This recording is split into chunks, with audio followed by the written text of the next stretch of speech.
The warning reached Earth not as a frantic plea, but as a last, fading sigh on a forgotten quantum frequency. It was the final whisper of the Ael'vani, a civilization of crystalline songsmiths older than soul. Their message was not a cry for help, but a data packet of profound apology. For they had failed, and in their failure, they had doomed everyone. The packet contained no images of destruction, no screams of terror. It contained sensor logs, cold and precise. It showed the approach of what they called the Stillness, a perfect spherical boundary 100 light-years in diameter, moving at a tenth of light speed. Behind it, every electromagnetic emission ceased. Every quantum entanglement dissolved. Stars still shone with inert, dumb light, but the spaces between them had gone quiet. Not dead, vacated. The Ael'vani's last act was to broadcast this apology in the wave's vector, a courtesy to the life it would inevitably next consume. On Earth, the message was decoded in a secure lab beneath the Alps. Dr. Thorne, the lead xenolinguist, played the Ael'vani's final sonic glyph. It wasn't a scream. It was a single, sustained note of profound regret, followed by silence. The room, filled with the world's most brilliant and paranoid minds, felt the true horror. This wasn't invasion. It wasn't a weapon. It was an absence, a tide of pure, unmaking quiet. While the newly formed United Earth Council erupted into panicked debate, demanding immediate mobilization of the fledgling Starfleet, the fortification of Mars, the creation of planet-wide shield projects, Thorne and his team did none of that. They replayed the data. They focused not on the terrifying result, but on the quiet moment of transition. They noticed a subtle, consistent spike in broadband energy output from every civilization just before they were silenced. It was as if in their final moments they had all screamed at once. A final, futile shout into the dark. Thorne stood before the council, his face pale, but calm amidst the storm of fearful rhetoric. "You're all proposing we do exactly what every other doomed civilization did," he said, his voice cutting through the chaos. "You want to shout louder, build bigger shields, fire brighter weapons. You want to make Earth the brightest, loudest candle in the galaxy." He paused, letting the implication hang. What if the darkness isn't attacking the light? What if it's simply blowing it out? The council dismissed Thorne as a fatalist, a coward. Panic had a momentum of its own, and Earth's leaders were caught in its grip. Orders were given. The orbital defense grid, Aegis, powered to full capacity, its plasma capacitors glowing like a new constellation. The Vanguard fleet, humanity's pride, assembled at Lagrange Point 1, engines flaring in a defiant show of force. Megacities blazed with light, a deliberate middle finger to the encroaching dark. Humanity would meet its end with its fists raised. Thorne and a small, heretical consortium of physicists, ecologists, and system engineers did not protest. They simply checked out. Using back channels and emergency override codes from defunct projects, they initiated Project Lullaby. It wasn't a weapon. It was a protocol, a set of subroutines buried in the global power grid, the comms network, the very firmware of humanity's technological spine. Its singular purpose, to orchestrate a controlled, planet-wide power down. They worked not from command centers, but from decommissioned bunkers, from remote research stations, from the quiet homes of retired experts. Their argument was not emotional, but mathematical. The data from 17 extinct civilizations showed a direct correlation between peak emitted energy and the speed of the Stillness's consumption. The wave didn't attack. It reacted. It was a cosmological antibody, and radiant, noisy civilization was the antigen. Fighting was the infection. Their only thesis, become silent. As the world government prepared for war, Thorne's group performed the ultimate act of subversion. They didn't hack. They persuaded. They sent their analysis, not to generals, but to the low-level grid operators, the reactor technicians, the station-keeping AIs. They appealed not to courage, but to logic. The wave is 10 years out. Our current output will draw it here in 2. By powering down to pre-industrial baselines, we can extend that to 50. 50 years to think. to understand, to find a crack in the silence. One by one, across the globe, people in small rooms made quiet decisions. A reactor operator in Belgium dialed output to standby. A grid manager in Singapore rerouted load, creating cascading brownouts. The signal spread, person to person, a conspiracy of calm. It began in the middle of the night, GMT. First, the decorative lights on the orbital towers winked out. Then, the great advertising holograms over Shanghai and Neo-Tokyo dissolved. The constant hum of the global data stream softened to a whisper. It wasn't a blackout.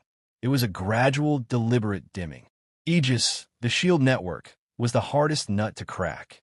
Its military AI resisted all remote commands. A young engineer named Kira, whose brother was a soldier on the Vanguard flagship, physically infiltrated the main control hub in Greenland. She didn't destroy it. She reprogrammed it with a simple, elegant virus, a loop that made the system believe it was perpetually running at 0.001% capacity, a ghost of a shield, invisible and silent. The governments of Earth woke to a planet going quiet. They screamed orders, but the infrastructure to execute them was gracefully removing itself from their control. The Vanguard fleet received commands to arrest the saboteurs, but found their own ships experiencing critical, non-diagnosable power fluctuations. They were dead in the water, their glorious defiance reduced to drifting metal. To the galaxy, watching through long-range scanners, it was a spectacle of shocking surrender. Humanity, the species known for its stubborn, chaotic vitality, was simply turning off. Their world went dark. Their ships went cold.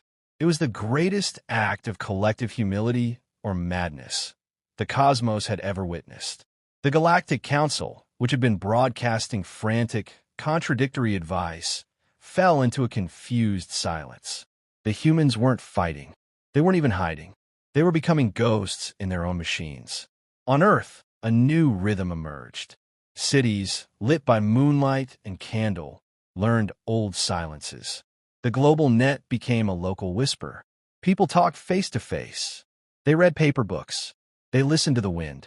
An entire generation was born into the dimming, knowing the stars above were not just points of light, but a coming tide.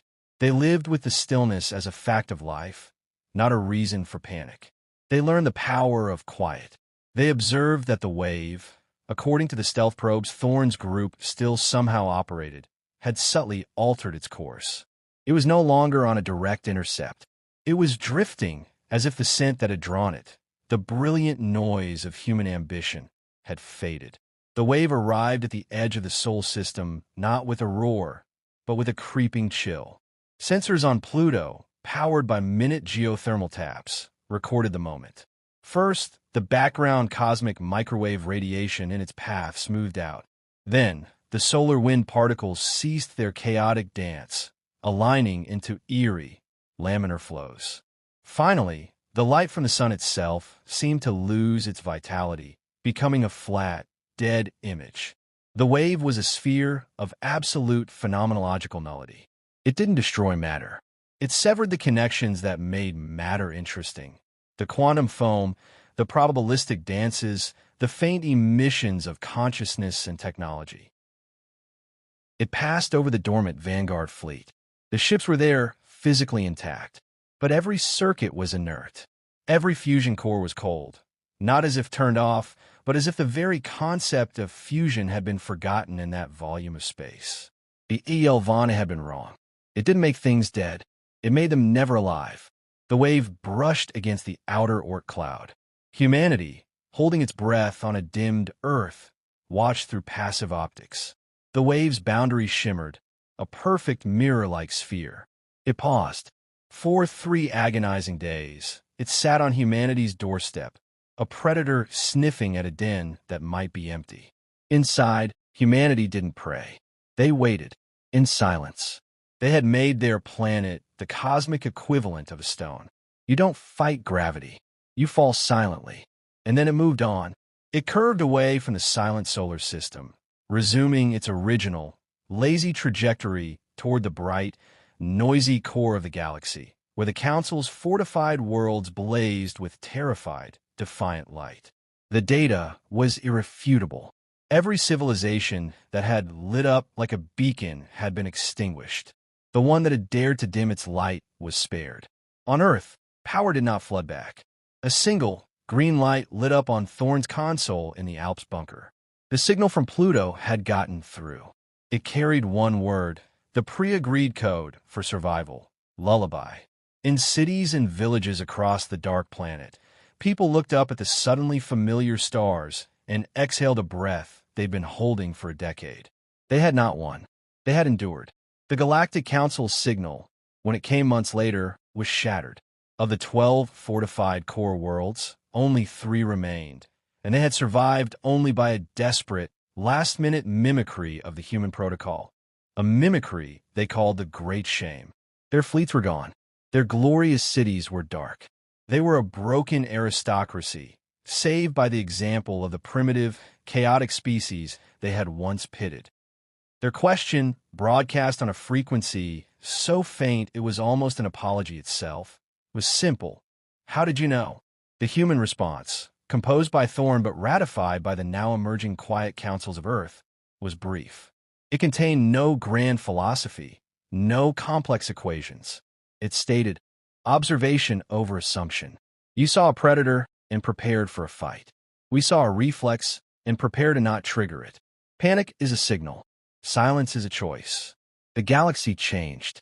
The grand, noisy project of cosmic civilization, built on energy expenditure and manifest destiny, was over. A new, quiet age began, dubbed the still point. Trade happened via slow sail and careful laser pulse. Communication was sparse, meaningful, and valued. The great lesson was etched into the consciousness of every surviving species. Awareness is not measured in the volume of your broadcast, but in the depth of your listening. Strength is not always expressed in force. Sometimes it is expressed in forbearance. Humanity did not become rulers. They became teachers of a quiet craft. They were the ones who remembered how to be still. When the next unknown shadow appeared on the galactic rim centuries later, the first call was not to the warriors. It was to the quiet humans who would simply watch and listen and know the profound, survival-winning power of saying and doing absolutely nothing. The galaxy finally understood. Humans don't panic. And because they don't panic, they are the last to fall silent.